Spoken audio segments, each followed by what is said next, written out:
New year पार्टीसाठी कोणतं starter plan करायचे कळत नाही, स्पेशली तुमच्यासाठी घेऊन आले स्टार्टरचं प्लॅन. चला तर बघूया. पहिलं आहे व्हेज मंचुरियन. यासाठी आपल्याला लागणार आहे पत्तागोबी, गाजर, कांदा, शिमला मिरची, सर्व एकाच साईजचे बारीक कट करून घ्या.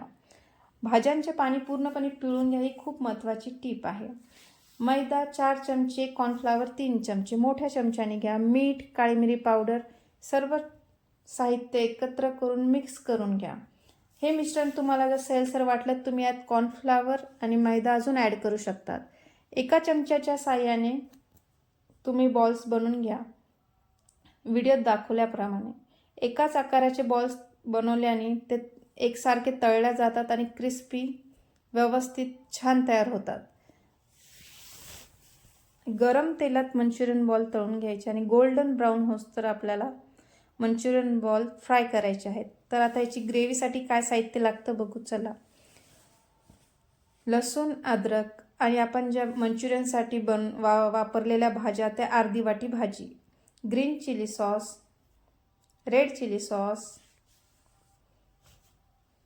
सोया सॉस. सोया सॉस हा कमी वापरायचा आहे. सोया सॉस जर जास्त झाला तर मंचुरियन हे फार आंबट होतात. शेजवान चटणी. आता सर्व ग्रेव्ही व्यवस्थित परतून घ्यायची आहे. आता यात आपण ॲड करणार कॉर्न सॅलरी. कॉर्न सॅलरीसाठी 2 चमचे कॉर्नफ्लॉवरमध्ये 4 चमचे पाणी टाकून ही सॅलरी तयार करायची आहे. आता ही ग्रेव्ही आपण छान तयार केली आहे. यामध्ये आता आपल्याला मंचुरियन बॉल टॉस करायचे आहेत. आपले सुरेख असे मंचुरियन बॉल तयार आहे. सेकंड स्टार्टर आहे आपलं व्हेज हक्का नूडल्स. यासाठी आपल्याला काय साहित्य लागणार आहे बघूया. बारीक कट केलेले लसूण, अद्रक. गरम तेलामध्ये लसूण, अद्रक फ्राय करायचे, फुल गॅसवर करायचे. लांब कट केलेला कांदा, शिमला मिरची, गाजर, पत्तागोबी. भाज्या सर्व आपल्याला एकाच आकाराच्या कट करायच्या आहे, कारण त्या प्रॉपर फ्राय होतील आणि ह्या पूर्ण आपल्याला जास्त शिजवायच्या नाही आहे, अर्ध्या कच्च्या ठेवायच्या आहेत. यात आता कांद्याची पात ॲड करायची आहे. Red chilli sauce, green chilli sauce, soya sauce, vinegar. Soya sauce कमी वापरा. हे सर्व व्यवस्थित परतून घ्यायचं आहे. आता आपण ॲड करूयात बॉईल केलेले नूडल्स आणि मीठ हे चवीनुसार टाका. आपले व्हेज हक्का नूडल्स तयार आहे. गरमागरम सर्व करायला. थर्ड स्टार्टर आहे आपलं पनीर मोमोज. यासाठी आपल्याला लागणार आहे 200 ग्राम बारीक किसलेलं पनीर, बारीक कट केलेल्या भाज्या, शिमला मिरची, गाजर, कांदा, पत्तागोबी, आलं लसूण पेस्ट. हे सर्व एकत्र करायचे. मीठ सर्वात शेवटी ॲड करायचे, नाहीतर भाज्यांना पाणी सुटेल. आता आपण ॲड करूया याच्यामध्ये काळी मिरी पावडर अर्धा चमच्यापेक्षा कमी सोया सॉस, 1 चमचा ग्रीन चिली सॉस, 1 चमचा रेड चिली सॉस आणि अर्धा चमच्यापेक्षा कमी विनेगर आणि बारीक कट केलेली कोथिंबीर. सर्व साहित्य एकत्र करून आता तुम्ही हे बाजूला ठेवा. 1.5 कप मैदा, चवीपुरतं मीठ टाकून आपल्याला मैदा घट्टसर मळून घ्यायचा आहे. मैदा घट्टच मळायचा आहे. सैलसर मळल्या गेला की आपले मोमोज हे क्रिस्पी आणि क्रंची तयार होणार नाही. हे मिश्रण आपल्याला 10 मिनटं भिजू द्यायचं आहे. तर आता स्टफिंगमध्ये आपण मीठ ॲड करूया. चवीपुरतं मीठ टाकून सर्व मिक्स करून घेऊया. आता आपण मोमोज करायला घेऊया. छोटीशी पातळ पुरी लाटायची आहे.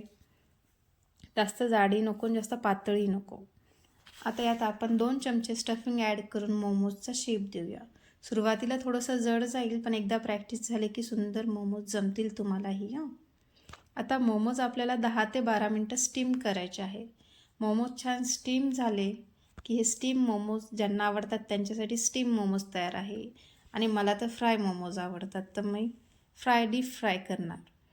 गोल्डन ब्राऊन होईस्तोवर मोमोज आपल्याला फ्राय करायचे आहेत. घरच्या घरी एकदम झटपट तयार होणारे परफेक्ट असे momos, paneer momos.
Golden crispy perfect अशी मटार कचोरी कशी बनवायची चला तर बघूया. 4 हिरव्या मिरच्या, 5-6 लसूण पाकळ्या, कोथिंबीर आणि वाटाणे जाडसर वाटून घ्या.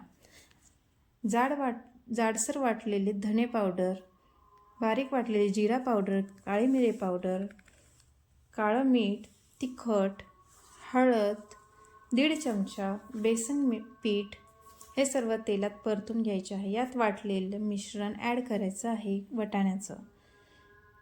आता यात अख्खे वाटाणे टाकायचे आहेत आपल्याला आणि चवीपुरता मीठ आणि अर्धा चमचा साखर. परफेक्ट अशी टेस्ट येते. आणि 1 वाटी पाणी, छोट्या वाटीने पाणी.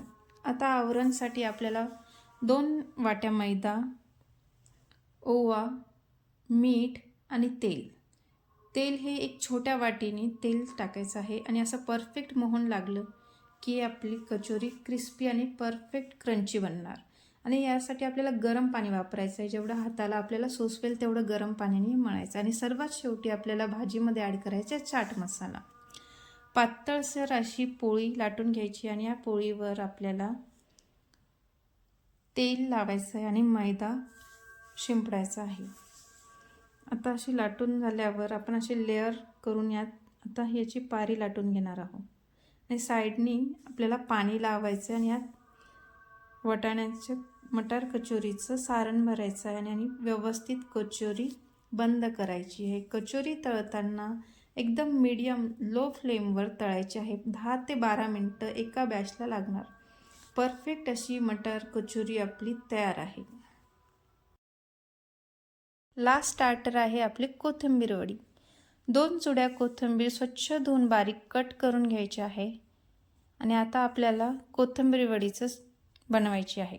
तर यासाठी आपल्याला लागणार आहे अर्धी वाटी तांदळाचं पीठ, 1 वाटी बेसन पीठ, ओवा,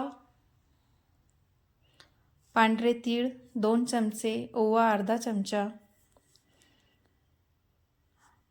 लसूण आणि हिरवी मिरचीचा ठेचा, हळद, तिखट तुम्ही तुमच्या आवडीनुसार टाका, मीठ चवीनुसार. आता हे सर्व साहित्य एकत्र मळून घ्यायचं आहे पाणी टाकून. घट्टसर आपल्याला मळायचं आहे, सैलसर मळायचं नाही, नाहीतर आपल्या वड्या क्रिस्पी क्रंची तळल्या जाणार नाही. एका चाळणीला तेल लावून हे मिश्रण त्यात आपल्याला थापून वाफून घ्यायचं. यावरनं आपण वरतून पांढरे तीळ ॲड करणार आहोत. आता हे कोथिंबीर वडीचं सारण हे आपल्याला 15 ते 20 मिनटं चांगलं वाफवून घ्यायचं आहे झाकून. आता आपण चेक करूया वड्या शिजल्यात का. चाकू आपला क्लीन आला आहे म्हणजे वड्या शिजल्यात आपल्या. आता छोटे छोटे स्क्वेअरमध्ये वड्या कट करून घ्या आणि गरम तेलात वड्या तळून घ्या. गोल्डन होईस्तोवर, परफेक्ट गोल्डन होईस्तोवर ह्या फ्राय करा. सुंदर अशा कोथिंबीर वड्या तयार.